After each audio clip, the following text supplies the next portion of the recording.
Oh, howdy all, grab yourself a beer, it's time for some Path of Exile discussion. Today, we're going to be continuing a series looking at popular, powerful endgame unique items. And what better way than to go with a viewer suggestion today, and that is Cloak of Defiance. One of the best defensive unique items in the game.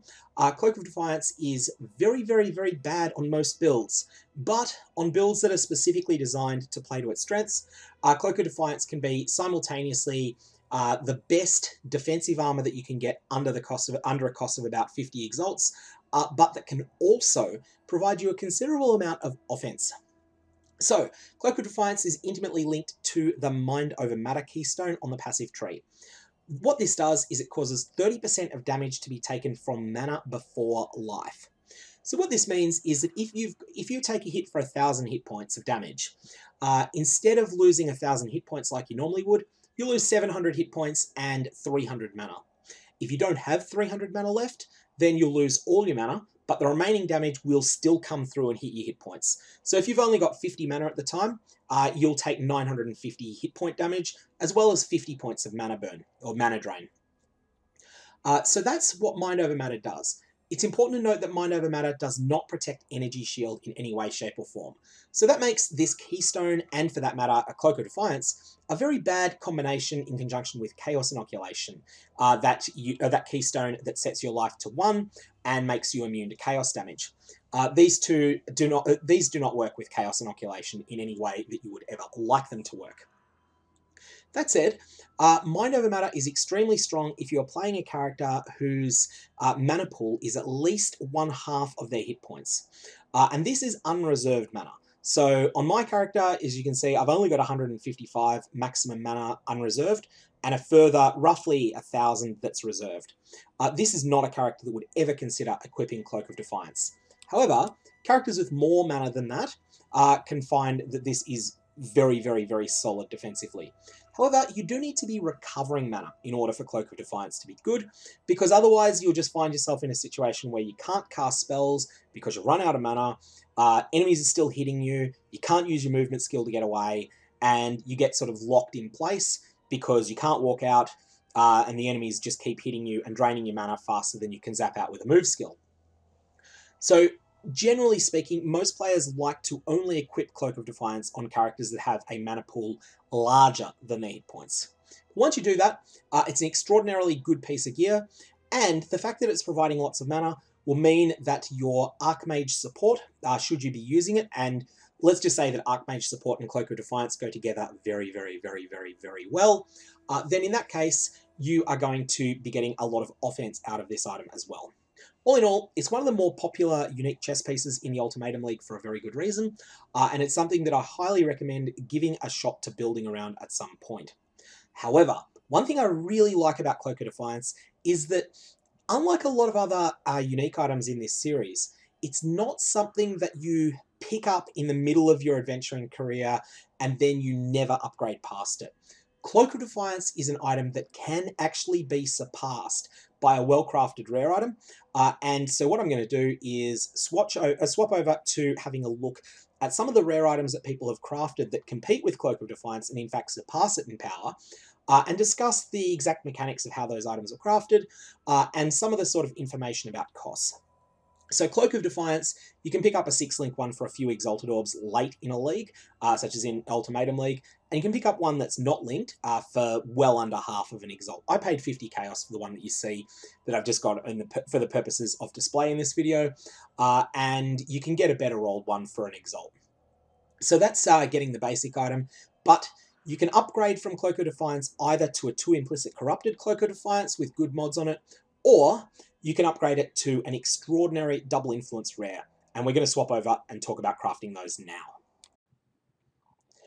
Okay, so now we're going to turn to some of the items that players have made that are similar in function to the Cloak of Defiance, but that actually perform better on the builds that they're designed for.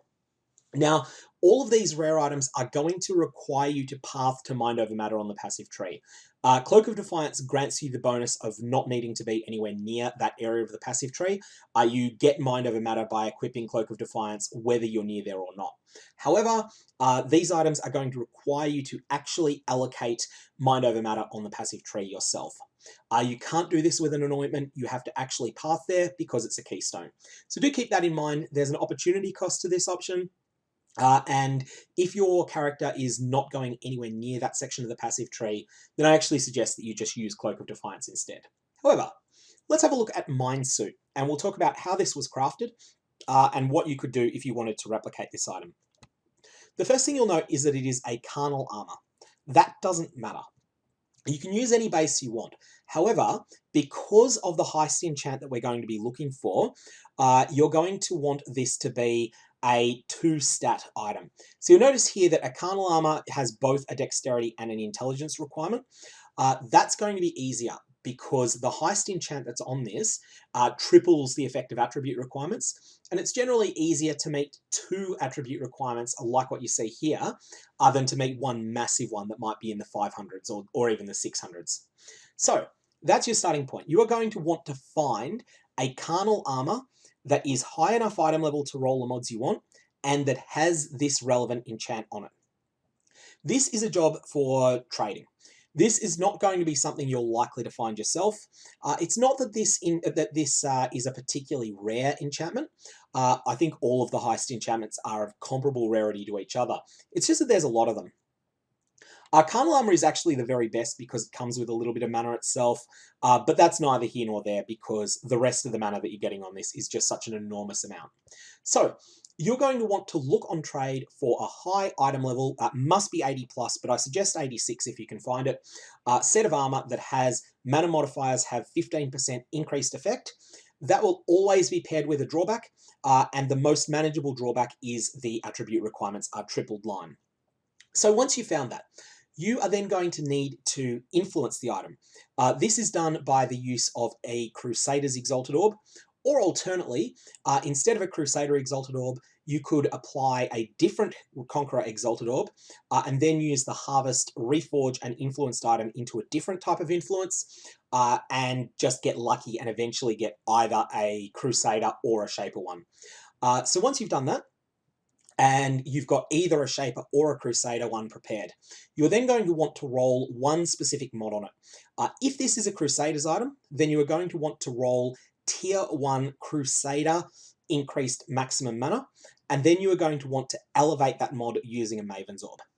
This is probabilistic. You can't guarantee getting this. However, on average, doing this is going to cost you 2 Maven Orbs and approximately, I think, about 30 to 40 Lucent Fossils. You might want to use a combination of Lucent Fossils with Prismatic Fossils with Corroded Fossils in a 3-socket resonator, or Lucent Fossil in conjunction with Pristine Fossil and Dense Fossil. The purposes of these combinations is to eliminate as many mods from the mod pool as possible, because what you want is to get maximum mana at the same time as getting another Crusader Influence mod. Once you've got both of them on there, apply the Maven Orb and pray. If you're lucky, you will wind up with an item that has 16 to 18% increased maximum mana as its only mod. So that's the way you prepare your Crusader item. Then you're going to want to prepare a similar Shaper item. The Shaper item doesn't, well, actually only one of the 2 items needs to have the Heist enchant. So I'm just going to assume, without loss of generality, that the Crusader item is the one with the Heist enchant. So you're just going to find any piece of Shaper armor that is item level 80 or higher, and then you're going to roll the mod that 11 to 15% of damage is taken from mana before life. This is an elevated mod, so again, it's the same sort of principle. Here you are going to need to start with using Pristine and Lucent Fossils in order to roll the non-elevated version of this mod, which is 10%, and also an additional Shaper mod on the item. Then apply a Maven Orb once you've got exactly those 2 mods, so any Shaper mod plus 10% of 10% Mind Over Matter effect, and then elevate them together and hope to get 11 to 15%. On average, this is going to take you another 2 Maven Orbs, but of course, variance is high. This is a coin flip. So far, you've used perhaps 300 to 500 Chaos worth of fossils. You've used a Heist base, which might have been tricky to get. You've used 1 Conqueror Exalt, and you've used a couple of, you've used an average of 4 Maven's Orbs. Now, it's just as simple as merging them together with an Awakener's Orb. Make sure that you click the one without the Heist enchant first, and then click the one that has the Heist enchant on it. And then when you do that, the Awakener Orb will preserve the Heist enchant, and you'll wind up with a double influenced item that will have exactly these 2 mods on it. Elevated Crusaders, 16 to 18% increased maximum mana, and Elevated Shapers, 11 to 15% of damage is taken from mana before life. Because of the Heist enchant, these will have 15% increased effect. So if you roll a perfect 18 here, then 18 plus 15% of 18 is 20. It would be 20.7, but that rounds down. And 15% of 15% is 2.25%, so you'll have 17.25% of damage taken from mana before life. Game rounds that down to 17%. Congratulations, you have just made yourself a far superior to Cloak of Defiance item, and that's just with 2 mods on it. It's going to have 2 to 4 other random mods on it, and if you get extraordinarily lucky, you will be missing a prefix.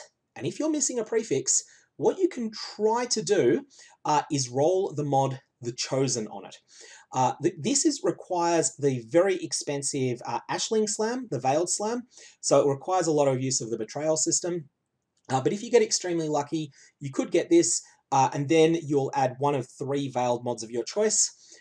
And if you're really lucky, you will have 10% increased maximum life and mana. If you can get this combination, then you can wind up with something truly staggering like this here, Dusk Shroud Carnal Armor.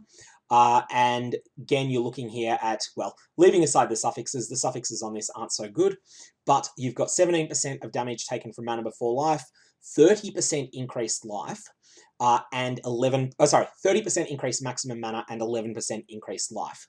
This is perfection, with the exception of this awful, the fact that this person hasn't spent Blessed Orbs on their item.